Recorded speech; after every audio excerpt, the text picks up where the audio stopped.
Et à présent, Jean-Didier Lecaillon va nous rejoindre pour aborder un autre aspect de ce colloque sur l'évolution de la politique familiale. Jean-Didier Lecaillon, professeur à l'Université Paris 2, et qui a publié Les politiques familiales en Europe. Donc c'est un aspect plus pratique, concret, mais néanmoins extrêmement nécessaire. Vous disposez, il est 10h51, vous disposez d'à peu près 3 quarts d'heure. Et après, même chose, 15 minutes de questions.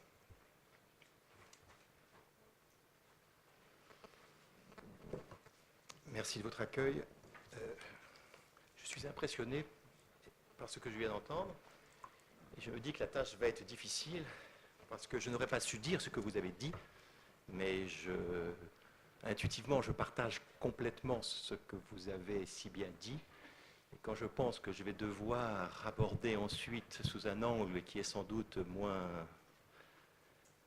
profond, encore que, le thème qui nous intéresse et qui nous rassemble aujourd'hui, la famille, eh bien, je m'interroge, je me dis, certes, j'aurais voulu arriver plus tôt et je n'ai pas d'excuse d'être, non pas en retard, mais d'arriver juste, mais peut-être qu'il aurait mieux valu que je n'arrive pas, étant donné le niveau auquel vous avez situé la barre.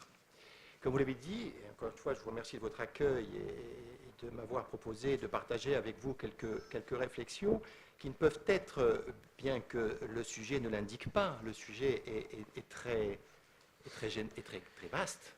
Vous imaginez bien qu'il va falloir le traiter que de façon partielle, mais non exclusive, c'est-à-dire en vous laissant le soin de compléter avec d'autres regards, d'autres points de vue.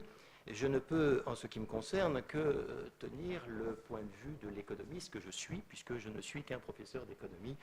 Et donc, c'est évidemment de ce point de vue-là que je voudrais que nous échangions, que nous réfléchissions sur la politique familiale. Et il me semble que l'enjeu est bien de s'interroger sur l'aujourd'hui, voire le demain, quelle politique pour la famille, plutôt que de faire un long panorama historique sur les politiques familiales, bien qu'il y aurait beaucoup d'enseignements à tirer, et peut-être même sûrement j'aurai cela en arrière-plan, mais ce n'est pas véritablement d'un point de vue historique et chronologique que je voudrais reprendre les choses. Ceci étant dit, s'il fallait repérer dans l'histoire des politiques familiales, l'économiste que je suis pourrait dire, mais finalement, c'est bien le champ, la préoccupation de l'économiste au sens où l'étymologie nous indique qu'est l'économie, le oikos nomos, la loi du foyer, la gestion du foyer. L'économiste, naturellement, devrait s'intéresser, vous allez bien sûr comprendre, et vous le savez, la nuance, à la famille, puisque son job, si je puis dire, c'est de s'intéresser à la gestion du foyer. Mais c'était dans l'Antiquité grecque, et beaucoup d'eau a coulé sous les ponts depuis, et je ne pourrais pas tenir longtemps ce discours, et donc je vous propose un saut très rapide pour retrouver quelques traces de ce que l'on pourrait appeler une politique familiale lorsque nous sommes au XXe siècle. Des patrons, des chefs d'entreprise, et ceci n'est pas inintéressant de le noter, s'interrogent sur la façon de respecter ce qui semble être finalement du bon sens, à savoir que la rémunération doit tenir compte de la situation familiale et qu'il est juste de mieux rémunérer un individu qui a des charges de famille qu'un autre qui n'en a pas, même si leur travail est le même. On pourrait s'interroger sur les fondements de la rémunération. En tout cas, il y a tout un pan de la pensée qui s'interroge, qui dit mais pourquoi il faut rémunérer la personne en fonction de sa situation familiale. Et ces patrons qui ont ce souci-là sont en même temps de bons patrons, voire de bons économistes, et voient immédiatement l'effet pervers que l'application stricto sensu de cette bonne règle, si je puis dire, de gestion ferait, car il y a souvent des bonnes intentions peuvent avoir des biais négatifs, se disent, mais si nous appliquons cette règle pour rémunérer nos salariés, ces salariés, ces personnes qui ont charge de famille ne seront plus embauchées. Mettez-vous à la place du patron, s'il a le choix entre, à compétences égales, un célibataire sans charge de famille et un père de famille nombreuse, qu'est-ce qu'il va faire? Sans mauvaise pensée, il va embaucher le célibataire. Et donc, ils se sont dit, puisque ces patrons travaillaient avec d'autres patrons, parce qu'il y a des chambres de métier, le patron n'est pas isolé dans son entreprise, et discutant entre eux, se sont dit, écoutez, créons une caisse de compensation, c'est-à-dire lorsque nous avons dans nos salariés plutôt des célibataires, déposons à cette caisse une certaine somme, ce qui permettra à nos collègues, patrons également, concurrents éventuellement, de pouvoir rémunérer, puisant en quelque sorte dans cette caisse, pour pouvoir appliquer ce principe de rémunération. Et on peut voir là je pense même, enfin j'affirme, on pourra avoir un débat ensuite, mais ce n'est pas vraiment l'objet de notre réflexion, de dire, voilà, les allocations familiales sont créées en quelque sorte, mais les allocations familiales comme une rémunération du travail.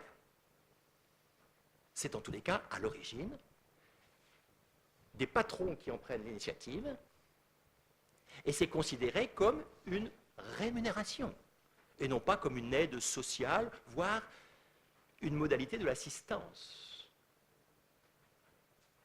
Alors ceci n'est pas inintéressant quand on se nouveau grand écart, moins grand que tout à l'heure, mais pour arriver à la période contemporaine. Je ne prétends pas vous avoir appris grand-chose jusqu'à présent, sans doute saviez-vous tout cela, c'était qu'un rappel, mais en espérant que ce type de colloque vous permet ensuite d'aller porter la bonne parole, peut-être que vous rencontrerez, y compris des hommes politiques que je respecte, surtout quand on est dans cette enceinte, de leur rappeler que les allocations familiales, c'est une forme de rémunération des parents, des éducateurs.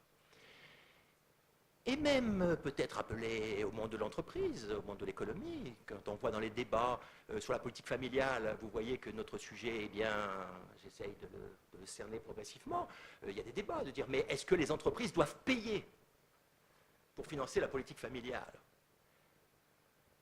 Est-ce qu'il est juste, efficace, raisonnable de demander aux entreprises de verser à une caisse de compensation qu'on n'appelle plus ainsi, puisque ça a évolué et que maintenant, évidemment, la caisse de compensation a pris le nom de ce mastodonte qu'est la sécurité sociale ou la branche famille, etc. Mais ils perdent un peu la connexion. Quant aux politiques, ils nous disent, mais c'est affaire privée, la famille, ça ne concerne pas l'économie. Alors on s'interroge si ça intéresse la politique dans ce cas-là, parce que la politique, c'est alors aujourd'hui, c'est la gestion de la... Pas aujourd'hui, mais de même que l'économie était la gestion du foyer, la politique, c'est la gestion de la cité. Alors si c'est la gestion de la cité, mais que la famille est affaire privée, on pourrait s'interroger sur l'existence d'une politique familiale. Donc vous voyez qu'on est un peu dans un monde de confusion. Et c'est pour permettre de progresser, de renouveler peut-être la pensée, non pas parce qu'il faut la renouveler pour être à la mode, mais peut-être parce qu'il faut adapter la pensée, les principes à des réalités d'aujourd'hui, que lorsqu'on m'a demandé de vous faire part de mon expérience d'économiste, eh bien, j'ai dit oui, et c'est vous qui apprécierez si cela vous permet d'avancer. Lorsqu'on parle de politique, on parle de l'État. Lorsqu'on parle de politique économique, on parle bien sûr d'entreprise, on parle de marché. La relation marché-État est une question qui retient beaucoup de nos contemporains. Trop d'État, pas assez, le marché. Que pouvons-nous confier au marché? C'est assez dichotomique, c'est même dialectique. On voit bien l'idée. On se dit, puisqu'on parle d'économie, on pense à la production de richesses. Il faut produire des richesses. Avant de redistribuer, il faut produire des richesses. Donc on voit bien en quoi l'entreprise intéresse l'économiste, bien sûr, mais le politique. Il existe des relations de marché mais il existe aussi des relations non marchandes, des relations qui s'instaurent sans passer par le marché. Tout n'est pas marchand. D'ailleurs, même l'entreprise est une façon de contourner le marché parce qu'il y a des coûts de transaction. Pour qu'un marché existe et se développe, il y a des coûts, parce qu'il faut que les gens se rencontrent, il faut organiser, donc ça a des coûts. Et donc les économistes ont parfaitement justifié l'existence d'entreprises pour réduire les coûts de transaction en disant que d'un service à l'autre, d'une chaîne de production à une autre, on ne va pas contractualiser sous forme marchande les échanges, mais il y a des échanges qui se font. Lorsque le chef de la chaîne X doit produire par jour tant de pièces de tel produit pour que la chaîne suivante puisse fonctionner, on pourrait dire, mais instaurons un marché entre les deux contremaîtres et ils vont se débrouiller très bien. Ce n'est pas comme ça que ça se passe. Donc on sait très bien qu'il y a des relations non marchandes. Je ne choque, j'espère, personne, à plus forte raison les économistes, pour reconnaître qu'on n'est pas étatiste ou pour l'intervention totale de l'État dans l'économie lorsque l'on considère qu'il puisse y avoir des relations non marchandes. Les entreprises sont la manifestation la plus concrète de l'existence de ces relations non marchandes. Et entre les deux contremaîtres que j'évoquais tout à l'heure, eh bien, il n'y a pas un prix qui s'instaure. Il peut y avoir des relations, des échanges économiques sans prix. Tout cela doit vous paraître très loin de la famille. Mais progressivement, je pose quelques jalons qui vont nous servir à progresser, du moins je l'espère. Car l'économiste d'aujourd'hui, dont moi, ne parle pas de la famille. C'est un non-concept. C'est une appellation qui n'a pas sa place.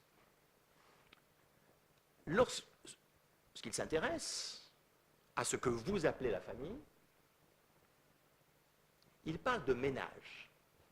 Il parle de ménage. Alors vous allez me dire, bah oui, on se dit un ménage, voilà. Il est en ménage avec. Donc c'est bien ça. Sauf que un célibataire est un ménage. Une famille, au sens où vous l'entendez probablement, est effectivement un ménage. Mais l'ensemble des moines d'une abbaye, de même que, pardonnez-moi l'analogie qui ne vaut que ce que ça vaut, l'ensemble des prisonniers d'un pénitencier constitue un ménage. Tout simplement parce que la définition du ménage, c'est le fait d'avoir... C'est une unité de consommation. La fonction principale d'un ménage, c'est de consommer.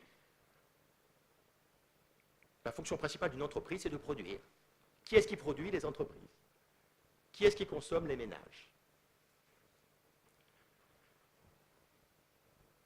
On met le doigt dans un engrenage intéressant. C'est l'entreprise qui produit, et ensuite on dit, il n'y a que l'entreprise qui produit. Les ménages consomment, ou la famille, qui est la composante la plus importante comme statistique des ménages, la famille consomme, et on arrive à dire, la famille ne fait que consommer. C'est-à-dire qu'on considère la famille comme un lieu de consommation. Je ne l'ai pas vérifié, mais il y a quelques années, lorsque j'ai été amené à faire un certain nombre d'interventions à l'étranger et je m'étais intéressé aux différentes définitions de la famille dans différents pays. Et encore une fois, sous la réserve que les choses ont évolué, donc c'est plus pour illustrer le propos, mais je m'étais laissé dire qu'en Finlande, la famille était définie de la façon suivante. La famille est un groupe d'individus réunis autour d'un réfrigérateur. Mais oui, mais c'est pas bête, c'est très pédagogue, je trouve. On a un réfrigérateur commun, et puis toutes les personnes qui ont accès au réfrigérateur constituent une unité de consommation. Bien. Donc vous retiendrez ça, puisque je sens que là, je suscite plus votre adhésion lorsque je passe par ces petites évocations, mais on est au fond de l'habitude qui s'est développée de dire la famille, la famille consomme. Et ceci va évidemment beaucoup influencer la façon dont on va traiter la famille, voire définir une politique familiale. Et ce que je vous propose, en fait, c'est de revisiter cette vision qui me paraît tronquée, c'est-à-dire elle n'est pas fausse. Nous avons suffisamment d'expérience les uns les autres pour savoir que c'est vrai qu'on consomme beaucoup en famille. Mais elle me semble tronquée. C'est-à-dire que la thèse qui me paraît intéressante, en tous les cas que je vous soumets, pour pouvoir éclairer ce que pourrait être la politique, une politique pour la famille, c'est de considérer la famille comme un lieu de production. De considérer que la famille est un lieu de production.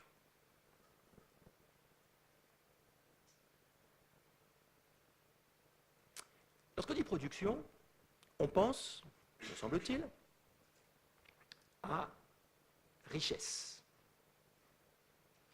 Et d'ailleurs, en parlant de richesse, peut-être que quand il s'agit de la famille, on est plus convaincant. Ah oui, la famille, elle est associée à richesse. Et on n'envisage pas que la richesse matérielle. Il y a une richesse humaine, si je puis dire. Et d'ailleurs, dans les sondages, quand on voit que la famille reste, lorsqu'on demande aux individus à quoi êtes-vous le plus attaché, on retrouve régulièrement la famille comme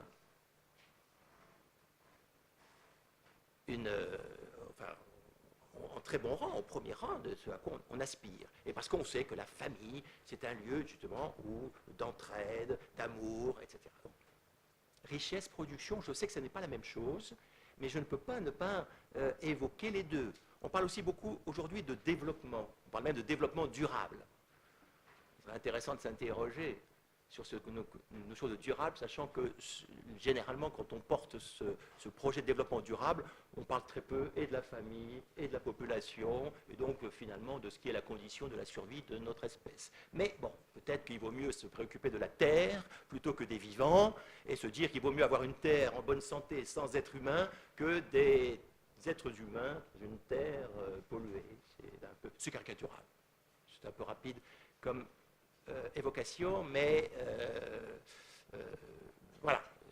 Là encore, il faudrait être, quand on parle de développement durable, il me semble que mon propos n'étant pas évidemment de dénoncer quelques préoccupations d'ordre écologique, d'autant plus que l'écologie pourrait aussi consister à se préoccuper de l'espèce humaine.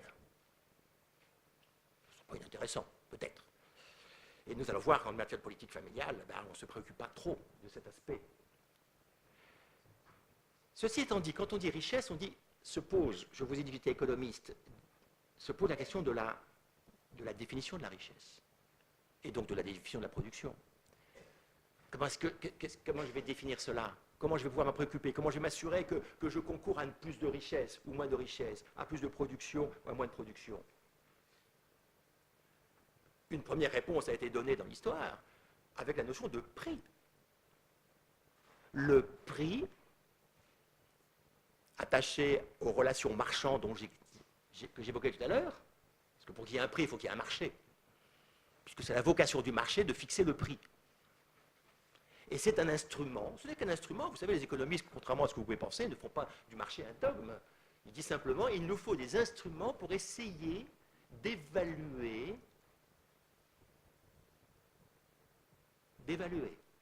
Et donc, en confrontant le désir d'offrir et le désir de consommer, j'essaye de fixer, de déterminer, à travers un prix, un ordre de préférence. Je ne vais pas vous faire un cours sur le marché, mais je crois qu'il faut rappeler ces choses-là. La notion de prix nous est très utile parce qu'elle nous permet de donner, non pas une valeur absolue. Les économistes n'ont pas cette prétention, ils ne travaillent pas dans l'absolu, ils travaillent dans le relatif. C'est-à-dire, quand nous définissons un ordre, nous définissons des ordres. C'est-à-dire, nous disons, quand je dis 2, quand je compare 2 à 4, c'est pas trop difficile, 2, 4. Tout de suite, vous vous dites, 4, c'est le double de 2. 2 fois 2, 4. L'économiste, il ne sait pas ça, lui. Lui, il sait simplement que 4, c'est plus grand que 2. C'est-à-dire, s'il dit, compare 2 à 4, il pourrait dire 2 et 5. Vous voyez, on n'a pas la prétention de mesurer les choses de façon cardinale, mais de façon ordinale. Et par approximation, et on dit, allez, vous en voulez plus, et on fixe le prix ainsi. Bon. Mais toutes les relations ne sont pas marchandes, donc ça ne règle pas le problème. Sauf à dire, mais il n'y a que les relations marchandes qui ont de la valeur. Ben alors là, vous allez être gêné, parce que même aujourd'hui, il y a beaucoup de relations non marchandes qui sont mesurées. On mesure la production. Ben oui. C'est le fameux produit intérieur brut. Le produit intérieur brut, c'est une prétention à travers cette notion liée à la production, de mesurer la richesse. Effectivement, puisqu'on apprécie la croissance des pays, leur niveau de développement, en comparant leur production. Bon, donc vous voyez bien, on le fait. Alors il faut le faire prudemment, modestement, mais on le fait. Et je vais même vous dire qu'on n'a pas toujours fait comme on fait aujourd'hui. Pourquoi je vais vous dire ça? Parce que peut-être qu'en m'écoutant, vous allez dire, c'est bien gentil ce qu'il raconte, mais c'est impossible, c'est utopique. On ne va pas changer tout. Ça fait... Eh bien, on a changé dans l'histoire. On n'a pas toujours mesuré la production comme on le fait aujourd'hui. Comment l'a-t-on fait dans un premier temps? Là encore, je ne vais pas... Tout à l'heure, j'ai évité le grand parcours historique sur les politiques familiales. Je ne vais pas maintenant vous faire un cours d'histoire de la pensée sur la façon dont les économistes mesurent la production. Je veux juste vous donner quelques touches pour que vous vous rendiez compte, lorsqu'il sera venu le temps de dire « est-ce qu'on pourrait faire autrement pour demain ?» que vous ne me disiez pas « monsieur, on l'a toujours fait comme ça. Donc comment voulez-vous qu'on change? Pourquoi en 2013 on se mettrait à changer ?» Alors si je vous disais que pendant très longtemps, on a considéré qu'il n'y avait que la terre qui produisait de la richesse. La seule source de la richesse, c'était la terre. Si je vous dis ça aujourd'hui, vous allez me dire, mais vous êtes complètement malade, il y a quand même d'autres sources de richesse que la terre. Et pendant longtemps, on a considéré, il y a même des grands courants de pensée économique qui ont construit leur façon d'aborder les choses en disant, c'est la terre qui produit la richesse. Ensuite, progressivement, on se dit, mais il n'y a pas que la terre. Peut-être que le travail des hommes produit aussi de la richesse. Et on a associé à ce premier facteur de production qu'est la terre, le travail. Et on a dit, voilà, les grandes sources de richesse, c'est la terre, certes, mais le travail aussi. On a, selon les courants, introduit des notions plus qualitatives. On a dit, attention, encore faut-il que ce qui est produit ait alors ça on dit qu'il faut que ça soit moral. Donc vous voyez qu'on a introduit une appréciation morale pour dire oui, là c'est de la richesse. Alors bon. On a continué à réfléchir pour se dire que finalement, est-ce qu'il n'y aurait pas d'autre façon d'appréhender la richesse? Est-ce que l'on ne pourrait pas se dire que lorsque quelqu'un ne crée rien de matériel mais rend un service, quel service puis-je rendre? Moi, je n'ai pas fabriqué cela. Mais si ma seule action consiste à aller chercher quelque part, en un point A, cet objet, à le transporter en un point B, pour le mettre à la disposition d'un tiers, question, est-ce que je crée de la richesse? Vous n'avez rien créé de matériel. Le téléphone que j'ai dans la main, il a été produit par quelqu'un d'autre que moi au lieu A, et je me suis contenté de le transporter au lieu B. Donc si vous regardez les choses de façon matérielle, vous dites, vous ne créez rien. Et vous direz à tous les commerçants, et s'il y en a dans la salle, je leur demande de m'excuser, ce n'est que pour faire comprendre les choses, le commerce ne crée aucune richesse. J'irais même jusqu'à dire que les administrations créent d'une certaine façon, pas toujours peut-être, mais peuvent créer de la richesse justement en facilitant ou dans la mesure où elles facilitent les échanges et en quelque sorte accroissent le service rendu. Et là, on a introduit une notion très intéressante, en tous les cas, qui peut permettre d'apporter des éléments à la réflexion, c'est celle d'utilité.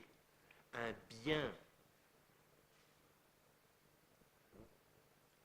économique est un objet ou ensuite ultérieurement un service, c'est-à-dire quelque chose d'immatériel, qui a une utilité. Et vous l'avez remarqué, ce n'est pas moi qui ai inventé. Les économistes parlent de bien. Le bien. Ils disent pas un mal. Car l'homme recherche, il peut se tromper, mais il recherche à améliorer sa situation. J'ai jamais rencontré quelqu'un qui me dise, moi, je suis très bien et je veux agir, c'est-à-dire changer de place pour être moins bien. On veut toujours améliorer. Et un bien, les économistes parlent de bien pour montrer que c'est quelque chose, je dis quelque chose matériel, mais ensuite voire immatériel, qui rend un service, qui a une utilité. Et donc on a complété la réflexion sur la notion de richesse. Et d'ailleurs, aujourd'hui, lorsqu'on mesure le fameux PIB, on a le PIB marchand, c'est-à-dire tous les échanges qui se font à travers le marché pour lesquels il y a un prix. Là, on se dit, bah, évidemment, les gens sont prêts à payer pour quelque chose qui leur est utile. Donc ça va bien, mais on ne s'arrête pas à cela, et je vous signale qu'aujourd'hui, il existe aussi un PIB non marchand. C'est-à-dire qu'on n'a pas réduit la notion de richesse à ce qui avait un prix. On donne, on fixe, on évalue une valeur à des choses qui ne sont pas l'objet d'un échange marchand. C'est le PIB non marchand. Et dans un certain nombre de domaines aujourd'hui, tout ça pour vous montrer que c'est possible, techniquement. Techniquement, c'est possible. On évalue, sans recours au marché, la valeur des choses. Savez-vous comment on évalue la valeur d'un professeur d'université? Ça vaut, qu'est-ce que ça vaut? Les enseignements que je prodigue à l'université, pas loin d'ici. Qu'est-ce que ça vaut? Ce n'est pas le marché qui me l'indique. Ce n'est pas le marché. Qu'est-ce que ça vaut? Vous pouvez penser que ça ne vaut rien. Mais il y a des étudiants qui viennent. Donc manifestement, quelque part, ça doit quand même, il y a quand même un service rendu, on peut le penser. Mais comment est-ce que je le mesure? Combien ça vaut? Car ma prestation de service, elle est comptabilisée dans le produit intérieur brut, dans le niveau de richesse de la France. Il y a, c'est tout petit, tout petit, tout petit, mais il y a une partie qui est due à professeur Le Caillon, qui rend un service à ses contemporains, que sont des étudiants qui suivent son cours. Ça vaut. Alors ça vaut quoi? Ben, les comptables ont proposé que ça pourrait changer. Avant, ça n'existait pas, maintenant, ça existe. On dit ça vaut ce que ça coûte. C'est ce qu'on appelle l'évaluation au coût des facteurs. Combien ça coûte? Et donc là, entre nous, mais pour vous, comme je vous ai tout à l'heure interpellé pour que vous soyez des porteurs de messages et que vous soyez des relais, essayez d'introduire cette idée qui me paraît intéressante pour que le cours de M. Le Caillon soit 2 fois meilleur. Qu'est-ce qu'il faudrait faire, à votre avis? Et il suffirait de le payer 2 fois mieux. Si je coûtais 2 fois plus cher à l'État qui me rémunère en tant que fonctionnaire, eh bien, mon cours aurait doublé de valeur. Hein. Chantal, je pense que vous soyez d'accord pour cette réforme. Hein, on va créer un... Et voilà. Nous, voilà, ce que ça vaut, c'est ce qu'on nous paye finalement. C'est les coûts des facteurs. Bien. Vous voyez que ce n'est pas facile de mesurer la valeur des choses. Mais est-ce pour cela qu'il faut y renoncer? Est-ce qu'il faut renoncer à mesurer la valeur des choses? Et est-ce qu'il faut que la politique prenne en compte cette réalité que nous souhaitons améliorer la situation, nous enrichir? Ce n'est pas un mot, ce n'est pas un gros mot de s'enrichir. Être mieux, plus de bien-être, etc. Est-ce que c'est ça la politique? Si vous répondiez oui, ben vous êtes quand même encore un peu intéressé, même si ce n'est pas suffisant, par mon propos. Les économistes, enfin, et j'en aurais fini avec tous les outils dont j'ai besoin pour vous parler de façon à peu près, j'espère, compréhensible, mais surtout sérieuse et scientifique, les économistes ont inventé une notion qui est celle d'externalité. Qu'est-ce que ça veut bien dire, ce charabia? Externalité. Parce que les économistes se sont rendus compte que, bien sûr, nous agissions parce qu'on veut satisfaire ses besoins, ses fameuses utilités, mais nous ne sommes pas seuls. Nous vivons en société. Et il se peut que nos actions aient des répercussions sur les autres, qui n'ont rien demandé. Il se trouve qu'ils sont à côté. Ils sont dans l'environnement.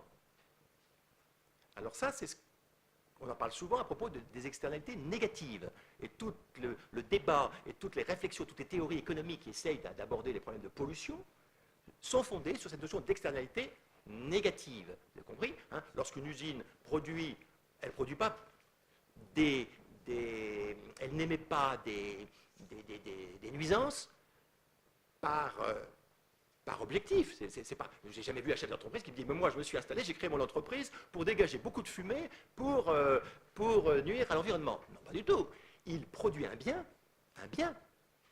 c'est-à-dire un objet qui est considéré comme ayant de la valeur, qu'on souhaite avoir, il le fait.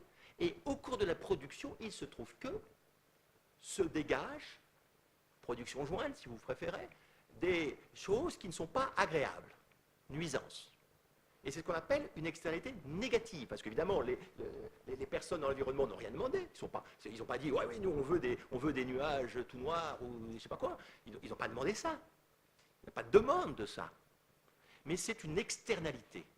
Et donc, on va développer des analyses qui vont tenter, il y a plusieurs réponses dans la théorie économique, je les laisse de côté, comme tout à l'heure, j'ai parlé de la façon de mesurer la production non marchande par le coût des facteurs, mais il y a d'autres techniques. Le but, ce n'est pas de vous apprendre les techniques, c'est de vous dire ça existe, c'est possible. Donc là, on va utiliser ces notions d'externalité pour essayer de réduire ces nuisances, parce qu'on considère que les externalités négatives, ben, ce n'est pas un bien. Mais de même qu'il existe des externalités négatives, tout à l'heure, j'avais mis mon téléphone en me disant, comme je n'ai pas de montre, je regardais l'heure, mais je ne vais pas la regarder. Donc vous allez me dire au fur et à mesure, bon, ça va, il va voir que vous. Parce que je tiendrai le temps. Ah ben oui, vous vous rendez compte. Et j'ai même pas. Vous vous dites peut-être, mais ça ira très vite, il n'a pas abordé le sujet encore. Hein? Mais alors donc, il y a aussi des externalités positives. Et peut-être que quand on pense à la famille, la notion d'externalité positive peut vous parler plus que l'externalité négative. Encore que. Et justement, la réflexion, l'hypothèse que je posais au départ, c'est de dire, mais ça, je vous rappelle, ça n'est pas exclusif, c'est partiel mon point de vue, c'est un point de vue d'économiste. Est-ce que ceux qui choisissent d'avoir des enfants, est-ce que ceux qui élèvent des enfants rendent un service? C'est-à-dire, je ne nie pas la dimension privée de la famille, l'affection, l'amour des enfants, etc. Je vous le signale, parce que mon propos soit pas mal compris, je le laisse de côté, c'est suffisamment dit, on nous dit la famille c'est privé, c'est un choix privé, débrouillez-vous, c'est votre truc. Bon. Moi je prends un autre, puisqu'on parle de politique, je prends un autre angle qui me semble être complémentaire. Est-ce que, voilà la question que je pose à mes contemporains, à vous, est-ce que ceux qui ont et qui élèvent des enfants rendent un service? Oui, non. On parle beaucoup, ça c'est pas dénoncé, cellule de base de la société parlant de la famille. Est-ce que c'est un mot qu'on a l'habitude d'employer sans réfléchir, ou est-ce que c'est un mot qui a un sens? Et s'il a un sens, ça ne peut être que de dire la famille n'est pas que privée, puisque c'est une cellule de base de quoi? De la société. Alors oui ou non? Il y a une alternative. On peut dire la famille, c'est un choix de vie. Un choix de vie. Ça n'a pas de dimension sociétale. Est-ce que la famille est une institution ou est-ce que c'est un mode de vie? Si vous ne posez pas cette question, et si vous n'y répondez pas, vous ne pourrez pas traiter de la politique familiale. Et la politique familiale, elle a évolué parce que justement, soit volontairement, soit insidieusement, on a changé d'angle d'attaque. Entre le patron du textile dans les années 1920 qui se dit, mais moi finalement, la famille, le fait que mon salarié élève des enfants, ça me préoccupe, ça m'intéresse, ça fait partie aussi, donc je le rémunère. Et aujourd'hui de dire, ben, la politique familiale n'a plus de raison d'être parce que c'est un choix privé, on ne voit pas pourquoi on aiderait, et on dit on aiderait, comme si la famille était devenue non pas un lieu de production, mais un lieu de consommation, et surtout, il faudrait aider dans la mesure où on aide qui? On aide les gens qui se sont trompés, on aide les gens qui ont eu un accident, on aide les gens qui sont dans la difficulté. Et alors, est-ce que la famille, c'est une maladie? Est-ce que c'est une difficulté? Est-ce qu'il faut s'intéresser à la famille parce que la famille est pauvre? qui peut être une raison. Mais est-ce que c'est suffisant? Et si on répond oui, alors la politique familiale consistera à aider les familles pauvres. Et alors là, vous voyez bien que la porte est ouverte. On va dire, je n'aide pas la famille parce que c'est la famille, j'aide les familles, pas en tant que famille, mais en tant que pauvres. C'est pas la même chose. Donc, si je considère que la famille rend un service, alors je dis, j'aide les familles, qu'elles soient pauvres ou riches, mais parce qu'elles rendent un service. Et que ce service doit être reconnu, entretenu, développé. Et le service qu'elle rend, c'est un service de production. Qu'est-ce qu'elle produit, la famille? Et là, je ne vais pas développer, parce que pas le temps. Et quand je vous dis, mais à la limite, vous pourriez me dire, mais c'est ça le sujet le plus important. Mais non, le sujet le plus important, c'est de savoir de quoi on parle. Et comment est-ce qu'on peut fonder une politique familiale? Qu'est-ce qu'elle produit, la famille? Alors, je suis caricatural, je vais vite, schématique, mais c'est incontournable. Elle commence par produire des hommes. C'est pas très poétique, hein, je sais bien. Il faut bien les produire, les hommes, non? Les chefs d'entreprise ont-ils besoin d'hommes ou pas? S'ils nous disent non, non, non, on n'a pas besoin, pour produire, tout est automatique et tout. Enfin, tout est automatique, qu'est-ce qu'il faudrait que les machines qui sont automatiques? Bon. Est-ce qu'on a besoin de capital humain? Ça, c'est le terme technique et habituel, les théories du capital humain. Si je dis ça, quand je parle du même sujet avec mes collègues, je dis capital humain, parce qu'il faut quand même que je paraisse sérieux. Mais bon, est-ce qu'il y a besoin d'hommes? Est-ce qu'il faut en produire?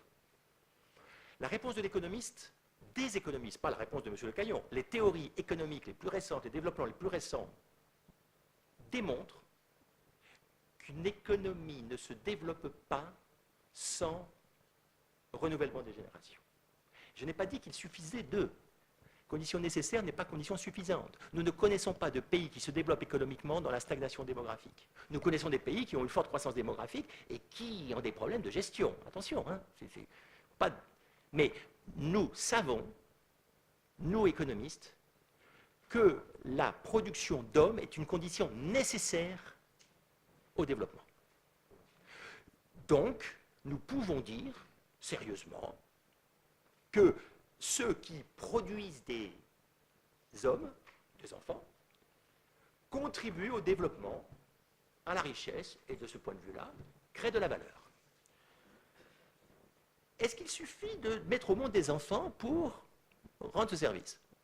Les économistes disent non. Alors là, on n'est plus dans la démographie économique, on est dans la théorie de la croissance économique, et on se tourne vers les théories les plus récentes, qui se développent en France, ou surtout outre-Atlantique, et les théories de la croissance endogène, pour les citer rapidement, qui se subdivisent en de multiples théories, qui s'appuient sur des modèles très compliqués, etc. Bon, tout ça, c'est de la technique, c'est pas... Mais qui concluent que, effectivement, les hommes sont une ressource. C'est un terme que je sais que certains ne vont pas aimer, parce que ressources humaines, etc., mais c'est un terme qu'on emploie et qu'on voit dans l'entreprise. On ne parle plus de gestion du personnel, on parle de gestion de ressources humaines. C'est une ressource. Donc c'est une ressource au sens de richesse. Mais encore faut-il que l'homme soit instruit, éduqué, formé. Sur le plan technique, c'est évident. Tous les patrons vous diront on a besoin de gens qui ont de la dextérité, de la rapidité, qui maîtrisent une technique, etc. Ça, il n'y a pas photo, il n'y a pas débat. Mais certains, et de plus en plus, quand on s'intéresse un peu à la théorie des organisations, à la théorie du management, etc., disent attention, il nous faut des bons techniciens, mais il nous faut des gens qui ont des capacités intellectuelles, d'analyse, de synthèse. Ça dépend des métiers, bien sûr, mais globalement. Voire des qualités morales. Est-ce que je préfère avoir des salariés honnêtes ou des salariés menteurs? Je dirige un master de commerce international. J'ai fait la rentrée cette semaine, lundi. J'ai vu des étudiants, pas pour la première fois, parce qu'ils ont été recrutés. On a fait des entretiens. On a commencé. Je leur ai dit, vous voulez être de bons commerçants? La première qualité professionnelle que vous devez acquérir, entretenir, c'est la confiance. Alors, la confiance. Je leur rappelle, je leur raconte. Est-ce que j'ai le temps de raconter une petite histoire? Mais une histoire vécue. Je rencontre un jeune qui passe le bac. C'est le fils d'un ami. On est gentil dans ces cas-là. Attends. Et je lui dis, qu'est-ce que tu veux faire? Il me dit, je veux faire du commerce. Alors, qu'est-ce que vous voulez? Moi, je fonds.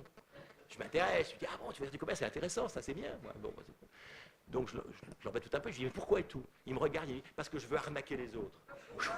Alors, donc évidemment, là vous avez un moment de silence. Vous dites, bon, d'accord. Mais comme vous êtes dans une réunion amicale, mondaine et tout, vous dites, je peux quand même pas lui donner une paire de... Bon, ça ne se fait plus d'abord. Et puis, alors je dis, bon, mais qu'est-ce que je vais faire? Parce que ce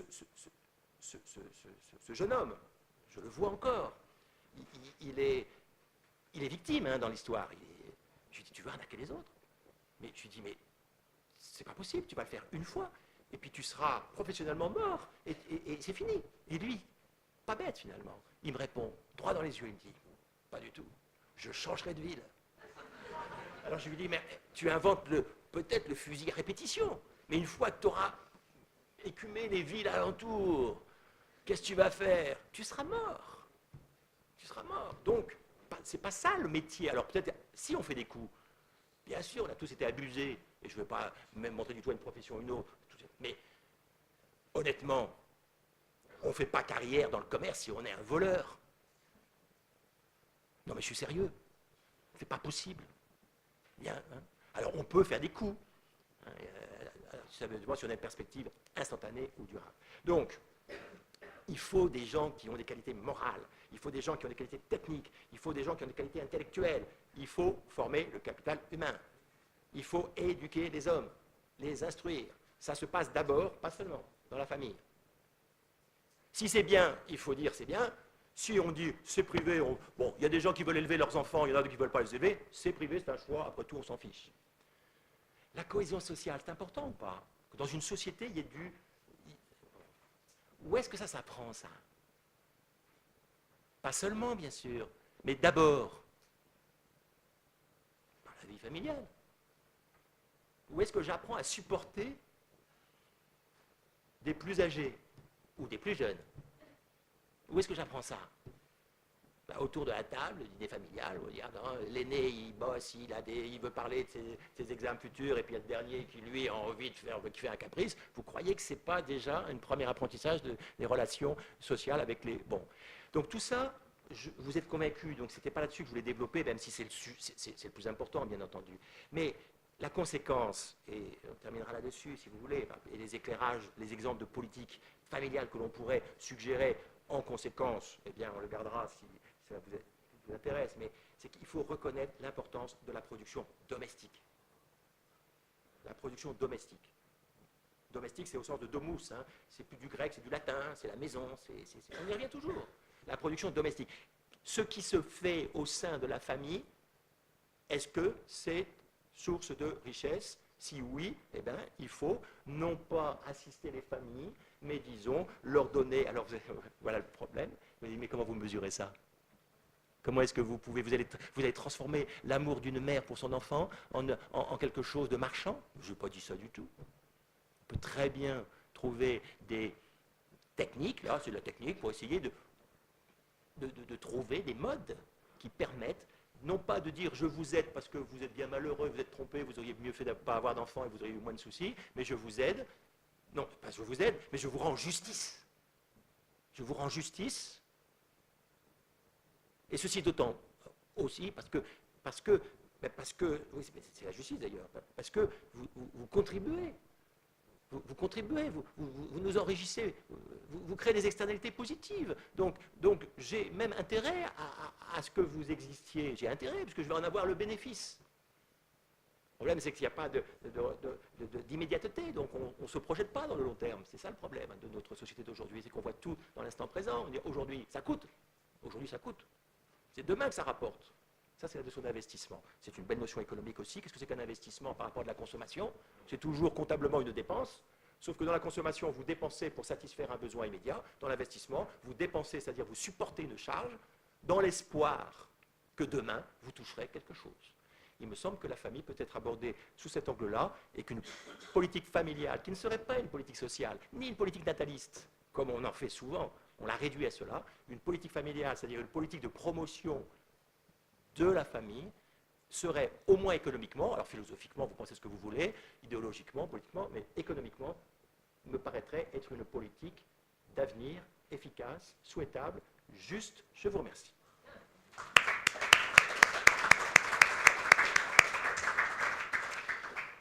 Alors vos questions, j'en ai deux, professeur, si vous le voulez bien. Quand vous dites la famille est une richesse dans la mesure, si j'ai bien compris, où elle éduque justement l'individu, elle forme du capital humain, est-ce que ça veut dire que vous allez introduire une notion de jugement du fait que si une famille ne produit pas convenablement du capital humain, si elle n'éduque pas convenablement ses enfants, dans ce cas, elle ne mérite pas qu'on la reconnaisse comme une unité de production valable. Donc vous introduisez un jugement de valeur. Est-ce qu'on doit introduire un jugement de valeur ou aider, je n'emploie pas le terme aider puisque vous l'avez récusé, est-ce qu'on doit reconnaître toutes les familles parce qu'elles représentent en soi une richesse, ou est-ce qu'il faut évaluer cette richesse-là? Et puis une autre question qui viendra peut-être aussi dans le public, est-ce que si on admet que 2 hommes ou 2 femmes constituent un jour dans la loi une famille, est-ce que ça constitue en soi une externalité positive? Est-ce que vous admettez le fait que toutes les formes d'individus regroupés autour du frigo constituent une externalité positive en soi? Voilà. Je réponds là maintenant? Vous pouvez y répondre maintenant, puis comme ça, les autres préparent leurs questions en attendant. Première question, très bonne question. Deuxième question, excellente question. La première question, c'est, oui, évidemment, il y a une difficulté. Il y a une difficulté et un risque. Mon propos peut laisser entendre, et merci de la question parce qu'elle me permet de préciser cette chose-là, qu'on préconise une espèce d'étatisation de la famille. C'est-à-dire que la politique familiale se transforme en quelque sorte, et c'est un risque aujourd'hui, dans la mesure où justement on considère que bon, voilà, l'État doit aider, etc. Et donc on se dit, mais alors c'est l'État qui va en quelque sorte se substituer, qui va décider de ce qui est bien et de ce qui est mal. Donc ça dépasse largement notre sujet, c'est vraiment une question de fond. Et à cela, je dis que il y a peut-être une alternative qui est celle que je préférerais, c'est de dire, moi je fais le pari de la liberté. C'est un pari, parce que quand les gens sont libres, ils font usage de leur liberté de différentes manières.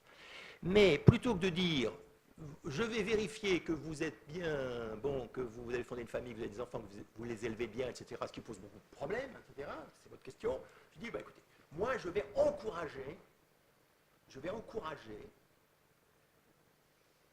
la famille. Parce que globalement, c'est quand même, me semble-t-il, un espace, un lieu qui assure ces services que j'évoquais de reproduction, d'éducation, etc. Mais c'est un pari. Et même chez les gens les mieux intentionnés, même chez les gens qui ont la meilleure volonté, dans tous les milieux d'ailleurs, il y a des échecs. Et nous en connaissons tous. Et nous en vivons probablement. Et je ne vais pas partir, pour répondre à votre question, de dire, attention, je vais montrer du doigt les bons et les mauvais. Moi, je vous dis, la famille, d'expérience, globalement, elle est source de richesse. Et donc, ça suffit pour que, avec justice, on la reconnaisse comme telle. Et il sera toujours temps, et c'est vrai dans d'autres domaines, que s'il y a échec, eh bien là, on enclenche une dimension, mais ce n'est qu'une composante de la politique familiale, qui est sa dimension sociale, de venir en aide justement peut-être à ceux qui sont en échec. Là, on n'est pas en train de leur dire, ah ben puisque vous êtes mal conduit, on va tout vous enlever. Non, mais il faut trouver, alors là, il faut y travailler dessus, de trouver peut-être, de voir comment on peut glisser d'une politique de promotion à une politique d'aide, ou une absence d'aide, à supprimer des aides, lorsqu'il y a échec. Mais ça dépasse la famille, dans tous les domaines de la vie. Qu'est-ce que vous faites quand il y a transgression, quand il y a échec? Alors, est-ce que c'est volontaire? Est-ce que c'est pas de chance? Est-ce que vous laissez sur le bord du chemin ceux qui ont échoué? Est-ce que vous les récupérez? On a là la dimension sociale. Alors, est-ce qu'il faut priver d'allocations familiales? De toute façon, la loi actuelle, c'est que dans certains cas, vous pouvez, effectivement, l'État s'arrange la possibilité de dire, là, vous vous êtes trompé, etc. Et donc, alors, est-ce que c'est la bonne solution? Là, je ne suis pas compétent pour répondre. Je reconnais le problème et je ne pense pas qu'il soit contradictoire avec mon analyse. Donc sur l'absentéisme scolaire, par exemple, Pareil, les allocations familiales sous mais, condition, bien sûr, peut-être. Mais ce n'est pas. Mais je ne sais pas si c'est. Il faudrait que je demande aux juges, aux assistantes sociales, si c'est comme ça qu'on. La politique familiale, au sens où je l'entends, c'est une politique qui se veut durable. C'est-à-dire le but n'est pas de supprimer la famille. Une politique d'assistance, c'est une politique qui a vocation à disparaître. Le jour où il n'y aura plus de politique d'aide aux chômeurs, je serai ravi. Alors ne m'entendez pas en disant il est contre le fait qu'on ait des chômeurs. Le jour où il n'y aura plus de chômeurs, je serai ravi. Est-ce que le but d'une politique qui vise à aider les chômeurs, c'est d'entretenir des chômeurs? Non, c'est de venir en aide à des personnes qui, à un moment de leur vie, se trouvent dans la difficulté, ou du moins qu'on juge comme telles. Est-ce que la politique familiale a pour but d'aider les familles jusqu'à temps qu'elles éclatent, qu'elles se dispersent, qu'elles se décomposent? C'est ça. Donc c'est en ce sens que ce n'est pas une politique sociale. Ce que vous évoquez, c'est une dimension qui peut exister, de dire attention, votre propos est peut-être pas inintéressant, mais il y a des cas, il y a des exceptions, il y a des... Alors, faisons le pari de la liberté. Pourquoi partir du principe que ça va échouer? Partons du principe que ça va réussir. Et ensuite, la voiture balai qui passe derrière et dit, tiens, alors est-ce que c'est pas de chance? Ou est-ce que c'est, vous avez fait le choix de dire, ah ben non, moi, je ne veux pas élever mes enfants. Je ne veux pas. Quand un couple va se marier, d'ailleurs le droit le dit, hein, on s'engage, etc. Donc on veut avoir des enfants et on dit, on va les aider. Puis après, dans la réalité, ben, on ne le fait pas. De toute façon, le droit le prévoit. Bon, alors, est-ce que je n'ai pas eu de chance? Je me suis trompé?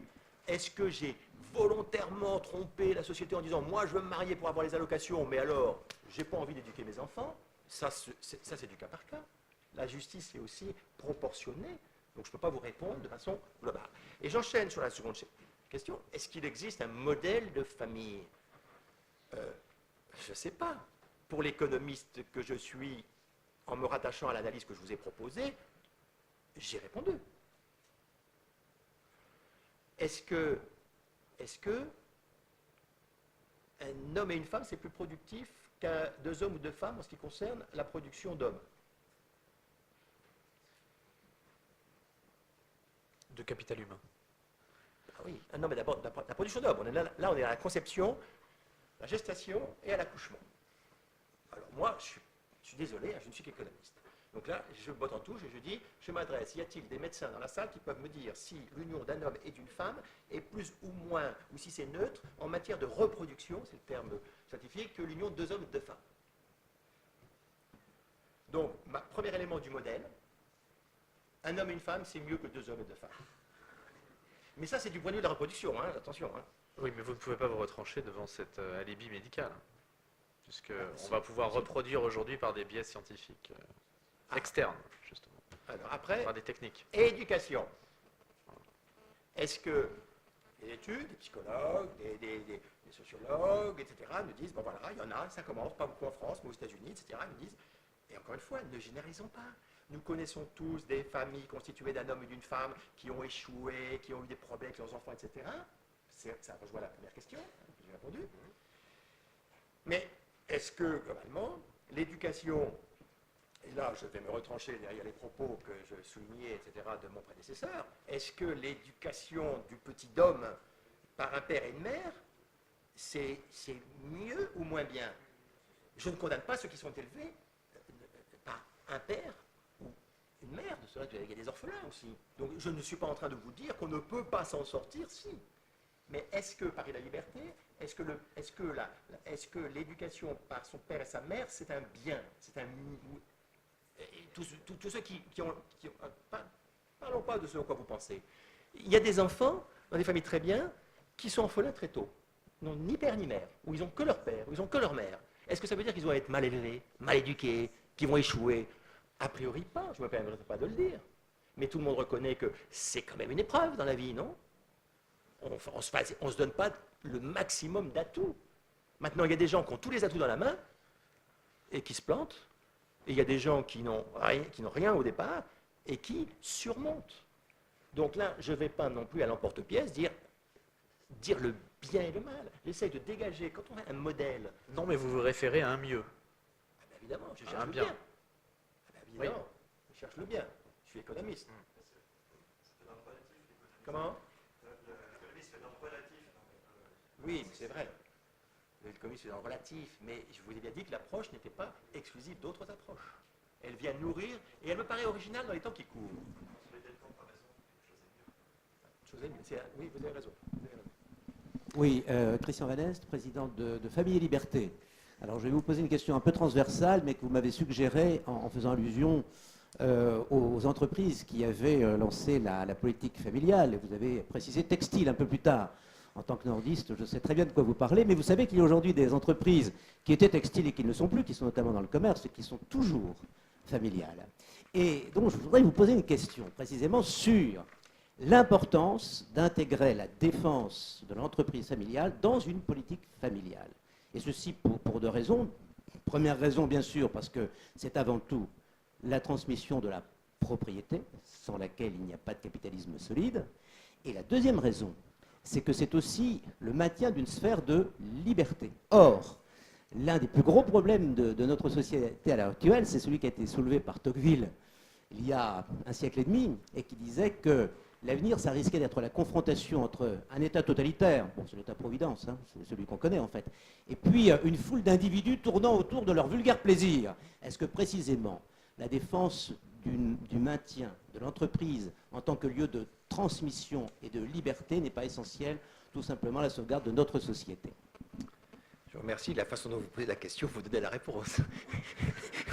Donc alors, je vais vous donner mon modeste avis, parce qu'effectivement, en matière de transmission du capital, etc., bon là, je ne m'appuie pas sur des études que je ne connais pas, qui existent, mais que je ne connais pas, ce n'est pas ma spécialité.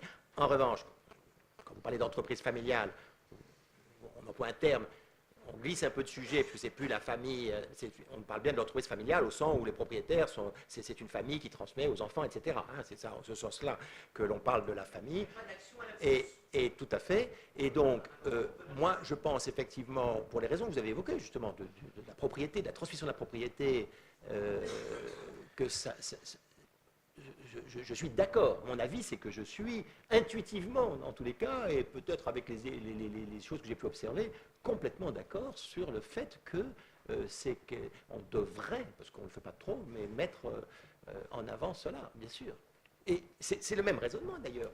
Ça ne veut pas dire qu'une entreprise familiale va toujours réussir à transmettre correctement le capital. Il y a aussi des problèmes de transmission et des problèmes. Donc, mais je fais la même réponse que tout à l'heure en disant c'est a priori un système qui a montré ses vertus. Enfin, encore en matière familiale, vous savez comment on dit que ça marche comme ça. Hein. Vous avez le fondateur, le créateur qui se démet, qui se vous choréarme à son projet, le fils qui a vu cela et qui en a peut-être supporté les conséquences parce que son père n'était pas présent, etc. Eh bien, se dit je dois maintenir. Et le petit-fils qui a lui qui est le rentier, qui dit ça, il croit que ça marche bien parce que ça marche bien parce que comme ça, et il n'a pas vu toute la difficulté. Donc il faut passer la 3e génération pour que ça continue à bien marcher. Mais des entreprises le font. Hein, donc je suis d'accord. Voilà mon avis. Et l'argumentation, c'est vous qui l'avez donnée, et je ne vais pas vous la retirer. Je vous en remercie. Les moyens fiscaux. Voilà. Oui, il faut interroger les fiscalistes. Non, mais je ne peux pas vous donner une consultation fiscale comme ça, ici. Non pas parce que je voudrais le faire tout à l'heure en vous demandant les... Parce que, eh oui, là, si je produis de la valeur, il faut quand même que... Mais ce n'est pas du tout ça mon propos. C'est bien, bon, là, parce que là, il faut être sérieux au niveau technique. Et là, il faut trouver les... Mais je suis d'accord sur le principe. Monsieur.